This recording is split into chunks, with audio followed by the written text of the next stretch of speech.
నమస్తే, welcome to right angle.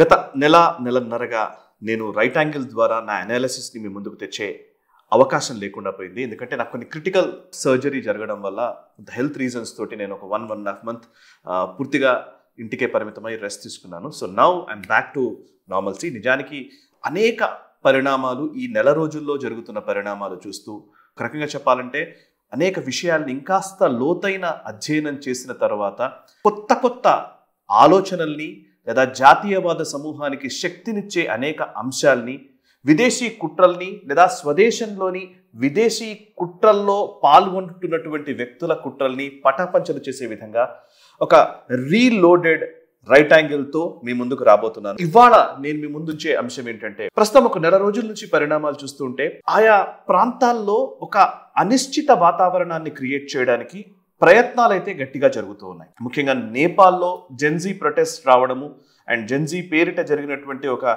నిరసనలతోటి అక్కడ ప్రభుత్వాన్నే మార్చేయడము మనకు తెలుసు. అంతకుముందు బంగ్లాదేశ్లో కూడా ఇట్లాంటి రెజీమ్ చేంజ్ ఆపరేషన్ జరిగింది. షేక్ హసీనా ప్రభుత్వాన్ని కూలదోసి ఒక కొత్త ప్రభుత్వాన్ని ఏర్పాటు చేసే ప్రయత్నం జరిగింది. అందులో వాళ్ళు సఫలీకృతులయ్యారు. అటు శ్రీలంకలో కూడా రెజీమ్ చేంజ్ జరిగింది అండ్ పాకిస్తాన్లో కూడా రెజీమ్ చేంజ్ జరిగింది నిజానికి మాట్లాడేది. సో ఓవరాల్గా చూస్తే మన భారతదేశానికి ఆనుకుని ఉన్నటువంటి ఇరుగు పొరుగు దేశాల్లో రెజీమ్ చేంజ్ ఆపరేషన్స్ విజయవంతమయ్యాయి. భారతదేశంలో కూడా అటువంటి ప్రయత్నమే జరుగుతోంది అని నేను 2-3 సంవత్సరాల నుంచి, గత 5 సంవత్సరాల నుంచి చెబుతూనే వస్తున్నాము నేషనలిస్ట్ హబ్లో. సో డీప్ స్టేట్ దానికోసం అనేక ప్రయత్నాలు చేస్తుంది అని. డీప్ స్టేట్ మాత్రమే కాదు, చైనా కూడా దాంట్లో పాల్గొని ఇప్పుడు చైనా ఖచ్చితంగా ఇక్కడ ఇన్స్టిగేట్ చేసే ప్రయత్నాలు కూడా చేస్తోంది. ఇప్పుడే ఎందుకు దాని గురించి మాట్లాడుతున్నాను అంటే, గత ఈ నెల రోజుల వ్యవధిలోనే ఒక కీలకమైన పరిణామాలు జరిగాయి. అందులోని ఈ వారం రోజుల్లోనే ఒక హింసాత్మక వాతావరణం ఈరోజు భారతదేశంలో కనిపించే విధంగా మనకు స్పష్టంగా సంకేతాలు కనబడుతున్నాయి. అందులో ఒకటి లదాఖ్లో హింసాత్మక ఘటనలు జరగడం.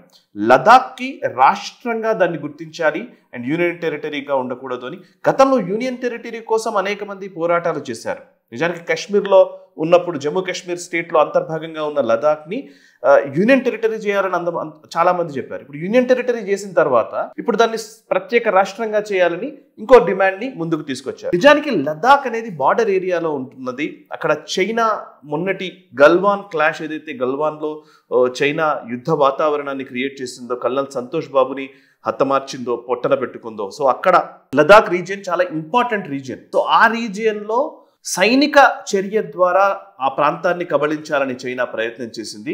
అది సాధ్యం కాలేదు. గల్వాన్ తర్వాత మనం పూర్తిగా సైనిక మోహరింపులు చేశాము. అది సాధ్యపడలేదు చైనాకి.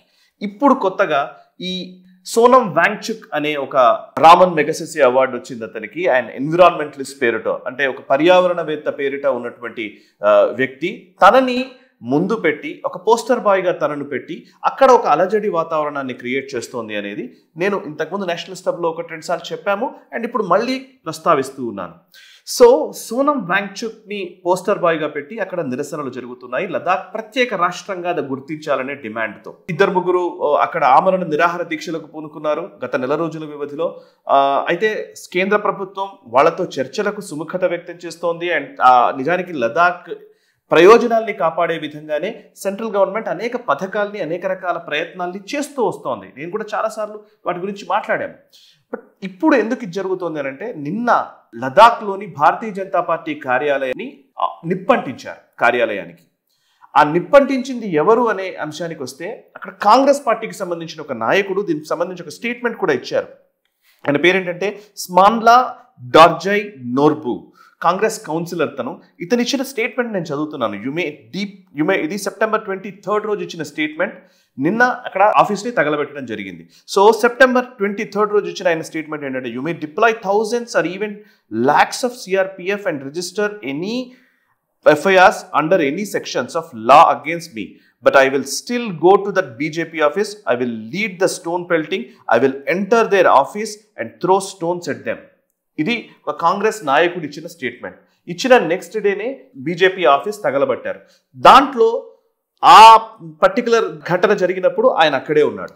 ఈయన మాత్రమే కాదు, ఫున్సోక్ స్టాన్జిన్ సెపాగ్ అనే ఇంకొక కాంగ్రెస్ నాయకుడు కూడా దీన్ని పురిగొల్పాడు, వీళ్ళందరినీ ప్రొవోక్ చేశాడు అనే విషయం కూడా ఇప్పుడు బయటకు వస్తుంది. సోషల్ మీడియాలో వీడియోస్ కూడా వచ్చాయి. అండ్ మరొక వైపు సోనం వాంగ్చుక్ వచ్చి ఆయన కూడా ఒక స్టేట్మెంట్ ఇచ్చాడు.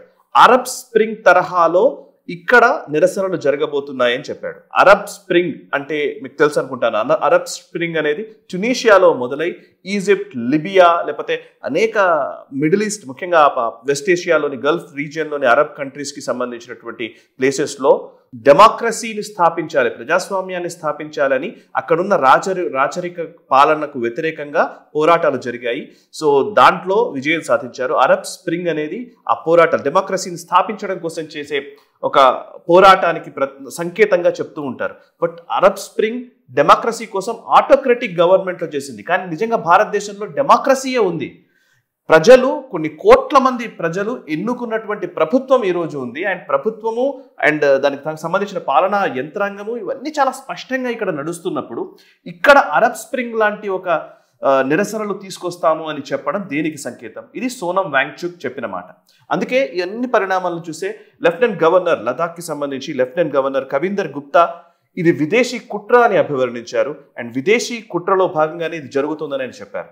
సరే, లదాఖ్కి సంబంధించినటువంటి హింస ఒకవైపు ఉంది, ఇది పక్కన పెడితే ఇంకొక వైపు గత నెల రోజుల్లో ఐ లవ్ మొహమ్మద్ పేరిట ఒక నిరసన జరుగుతోంది దేశవ్యాప్తంగా.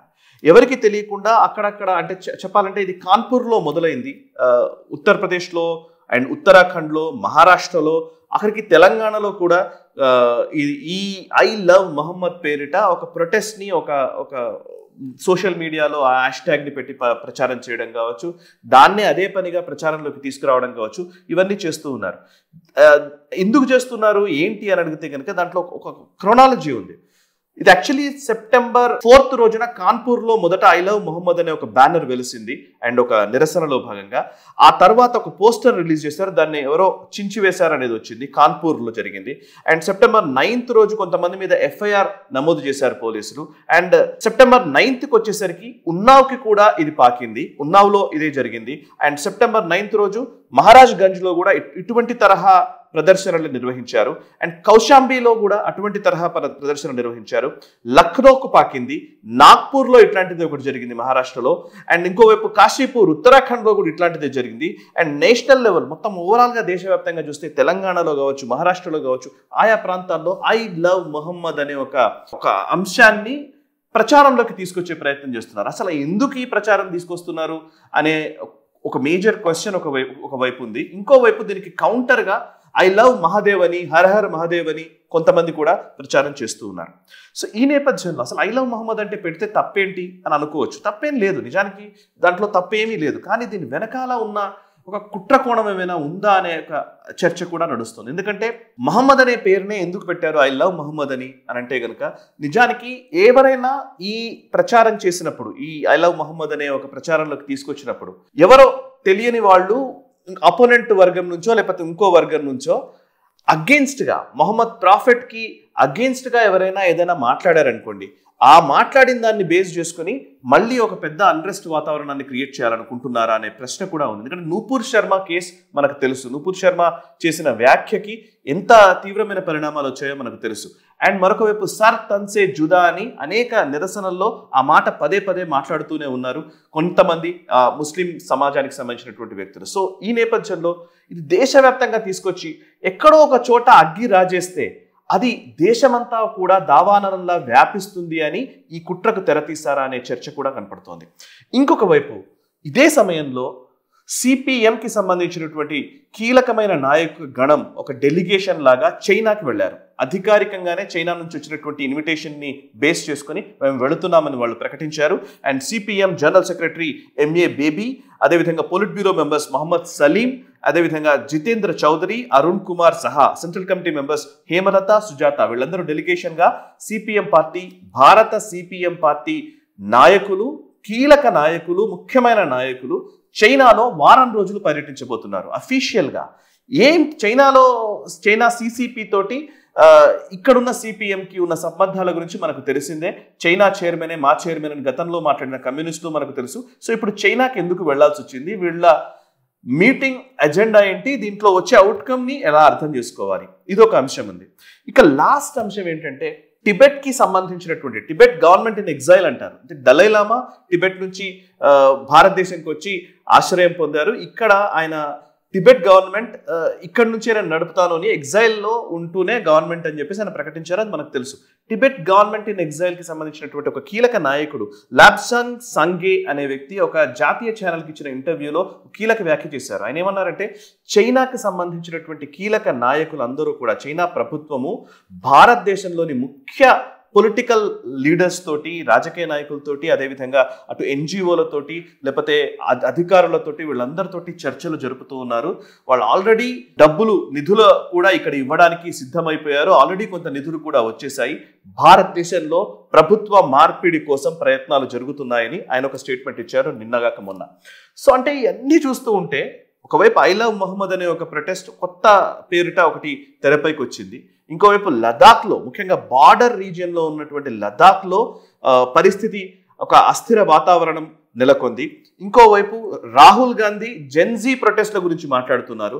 అదే కాంగ్రెస్ పార్టీ నాయకులు లదాఖ్లో బీజేపీ కార్యాలయం తగలబెట్టే విషయంలో అందులో దాన్ని ప్రొవోక్ చేసినటువంటి వ్యక్తులుగా వాళ్లే అని తేలుతోంది.